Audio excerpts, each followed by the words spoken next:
Nuevamente, ¿vieron?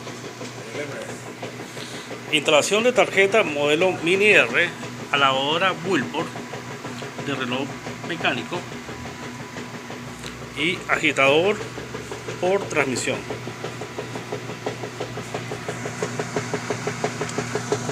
Cuidado, acá en el agua ese, ¿verdad? Aquí se puede ver cómo está agitando el material. El panel anterior y el simple interruptor para encendido y apagado del sistema.